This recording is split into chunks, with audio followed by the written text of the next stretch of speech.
Further introduction of a bill by Senators Bright and Bryant in amending the code relating to the Department of Employment and Workforce adds a section to require a percentage reduction in the salaries and wages of the Executive Director of the South Carolina Department of Employment and Workforce, Department's division directors, and other management employees equal to the percentage calculated by the overpayment rate and underpayment rate for the unemployment insurance program.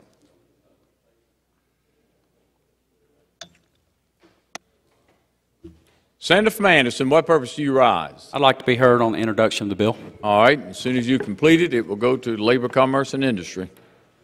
Senator from Anderson. Mr. President, members of the Senate, I just passed out an article that was in the Greenville News this morning, and there's some interesting things that I read when I read the article. I told y'all yesterday about this private vendor that went to the Department of Employment and Workforce, or DEW, or DEW, as we call it. And they did a small sampling.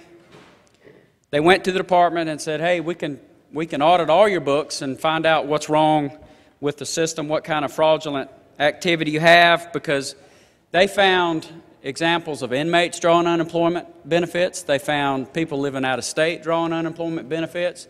They found children that were not even old enough to work drawing unemployment benefits. And then the agency said, well, thanks, but we're not interested. We don't need your help. Then this provider came and said, well, we'll do another sample. And the idea was they wanted to sell their services to the agency. And they said, no, we have our own internal auditing.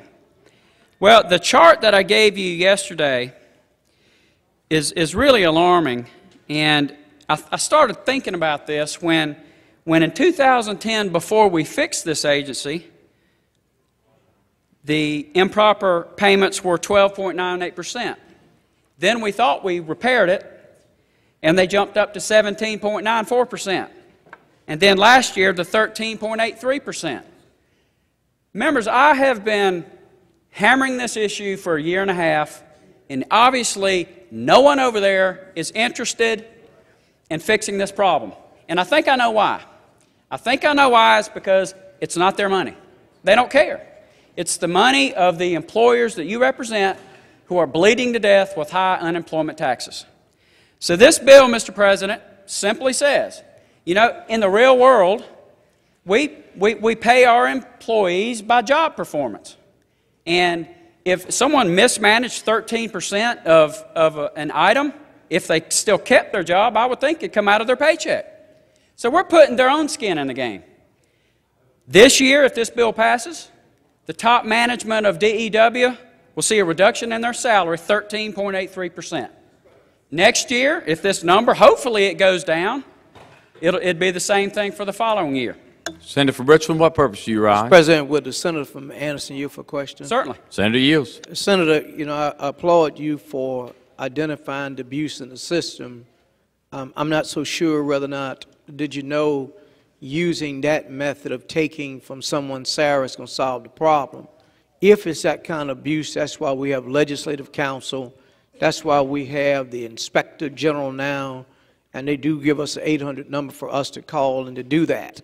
In that case, are we going to decrease what has happened at Department of Revenue salaries since we have lost all that information, and some of the South Carolinians now, information has been breached? I just want us to be careful in what we do as we begin to start a practice going after somebody in an agency, because it becomes hearsay. Did you, in fact, send the director a letter to find out whether or not the information you were given is true, or are you moving off what a vendor has told you? No, Senator. The agency has verified that those examples I just gave you were in the sample. Well, I understand that, but have the agency, if you had a conversation with the agency, for them to explain to you what method they're going to use to try to correct it without having a 100% audit? Senator, they tell me that they have their own internal audit, and my argument is, obviously, the internal audit's not working very well since we rank 5th in the nation of improper payment. Now, whether they fix their internal audit, whether they go to this private vendor, makes no difference to me. Well, I would. But it's embarrassing, Senator, Yes, sir, that but we're I fifth hope- in the nation for improper claims. Yes, sir, but I would hope it would make a difference with you, and I want to help you and want to work with you, as we have done in the past, to fix whatever issues that agency have had. And that agency has been plagued with a lot of different issues, and this is just one of the many issues. Maybe you and I need to have a conversation outside of with you standing at the podium to look at a method that we can use to try to fix it without attacking one individual when it in fact is an agency responsibility, as we have done with other agencies, large agencies who've had problems.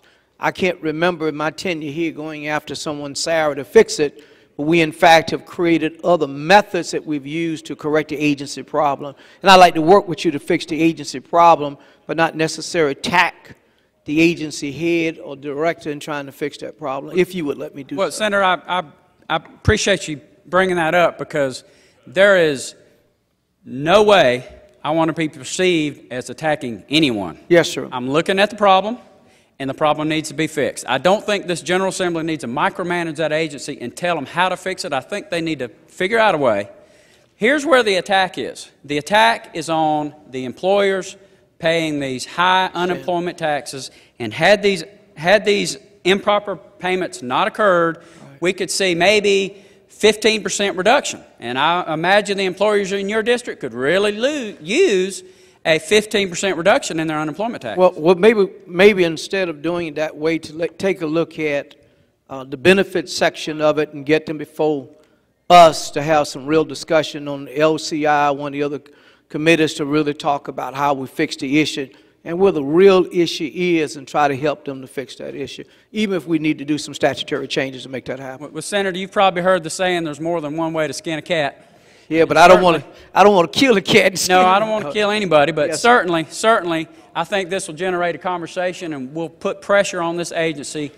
We don't need to be fifth in the nation for improper claims. I understand. We need to be maybe 47th, 48th, 50th is the goal here. Thank you, Senator. Senator from Kershaw, what purpose do you rise?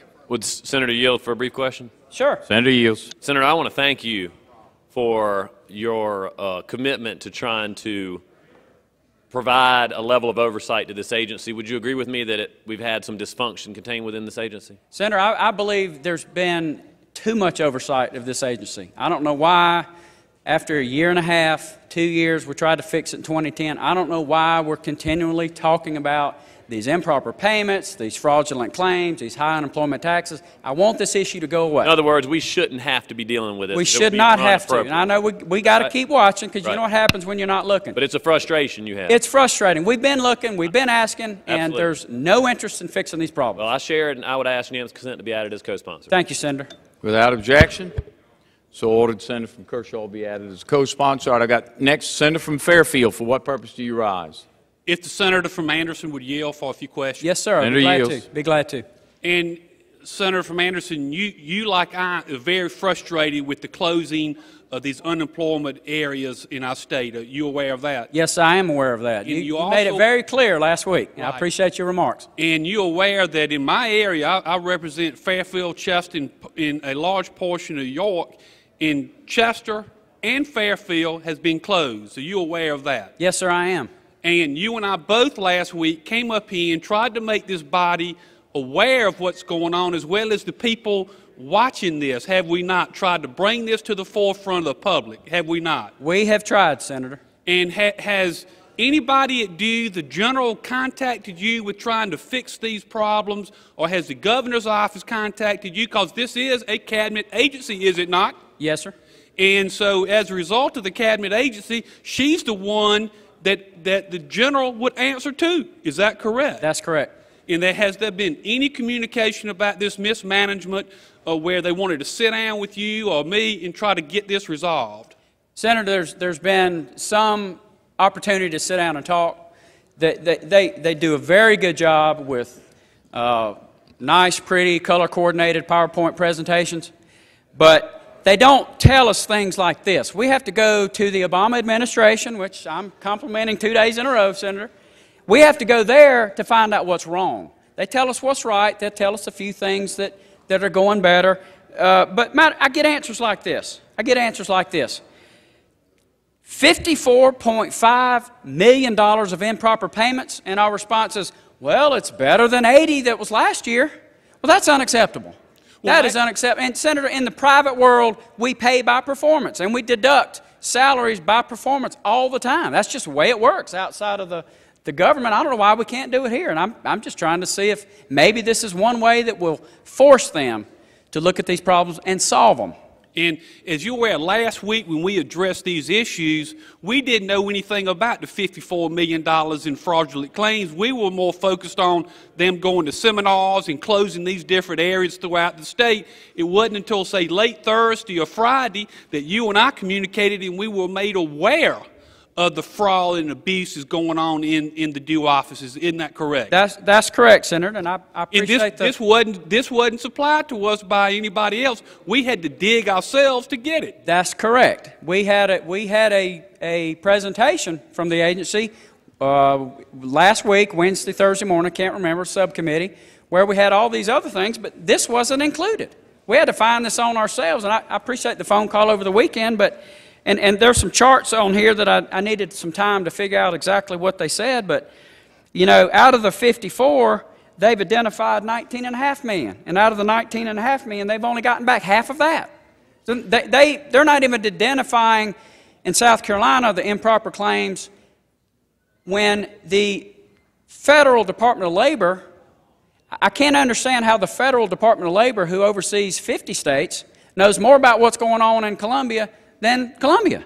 And this private computer company came in that says that they could save a lot of money from fraud and waste, but they said that they weren't interested in hiring this outside company. Is that correct? They said they weren't interested in spending that money, and this is the first time I've ever heard this agency not want to spend money. Now, they'll go to the Westin at Hilton Head, and they'll go to, I forget, the plantation, Myrtle Beach, down at Myrtle Beach. But they don't want to spend money to find out where our employers' money is going. And these are the same auditors they're relying on where there's $54 million of fraud going on. This firm could help us identify the problems that are allowing this to happen. Right, but DEW wants to rely on the same auditing firm where there's $54 million of fraud going on. Well, it's their own internal audit. That's my point. Which ain't working. Right. And Anderson, and I'm sure it's the same way in Fairfield, if something's not working, you're going to keep getting what you keep getting if you keep doing what you keep doing, right? Right. And all we're asking is to try to save even $1 million to put these people back in these poor counties so the unemployed can have some service. Sure. That's it's not complicated. It's not rocket science. Okay. Well, thank you so much. I appreciate your time and effort. Thank you, Senator from Orangeburg, what purpose do you rise? I would like to ask the distinguished senator a question. Senator Yield? Senator, he said distinguished senator. Yes, sir. Were you speaking to somebody else? I'm just I'd be glad to take observing your looks question. and action. Senator Yields. I was talking to somebody when you were speaking earlier. Right. And I'm not too sure that what I'm about to say is correct. You can correct me. Sure. But first, I do agree with Senator Scott's position, the comments that he made. But what I'm going to ask you, did you say that you have found out the reason that they didn't care about these fraudulent payments because it wasn't their money? Did you say that? That's correct, Senator. It's not their money. Now, I understand that, but it comes out of our employers who pay unemployment taxes. But do you really believe that we have good, honest state employees that don't care about doing it correctly? And just because it's not their money, they don't care? Senator, I do know out of the 50 states, there's only 4 that are worse than we are in improper payments. I'm not arguing that point. The question is, do you really believe that we have state employees that don't care about fraudulent payment because it's not their money?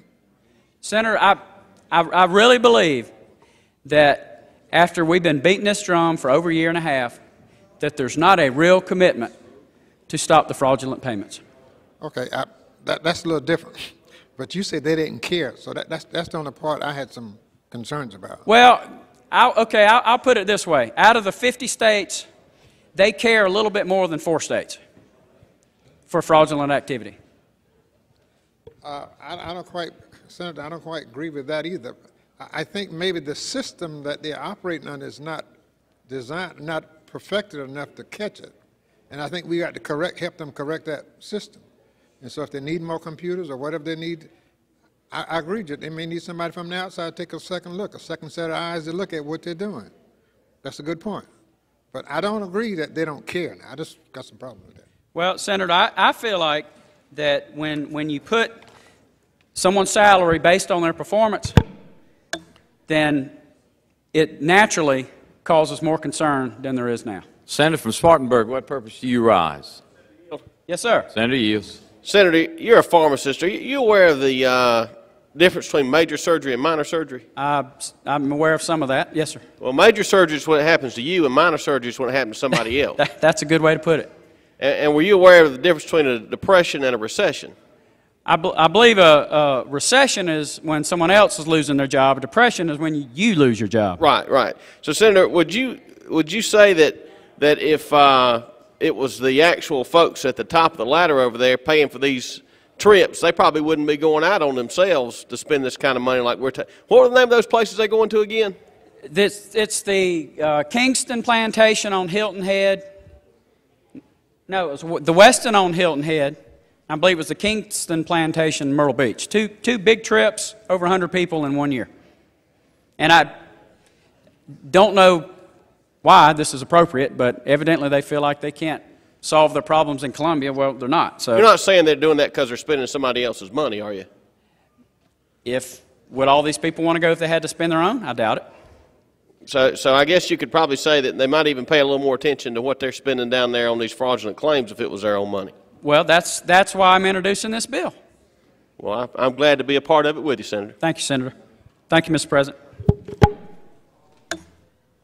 Senator from Richmond, what purpose do you rise? One, an observation, as I mentioned yesterday, Ash Wednesday services will be taking place at Trinity Cathedral at 5:30 p.m. today. We'll meet at your office, I believe, around 5:15, weather permitting. We're not in session to go over, and any member of the body is certainly welcome to go over. Secondly, a motion I'd like to be added as a sponsor to the Senator from Anderson's bill. Another motion, Mr. President, that all right, without objection. we go ahead, leave to Senator York for today and tomorrow. Without objection. The next motion is we go into executive session today prior to adjournment. All right, all in favor signify by saying aye. Aye.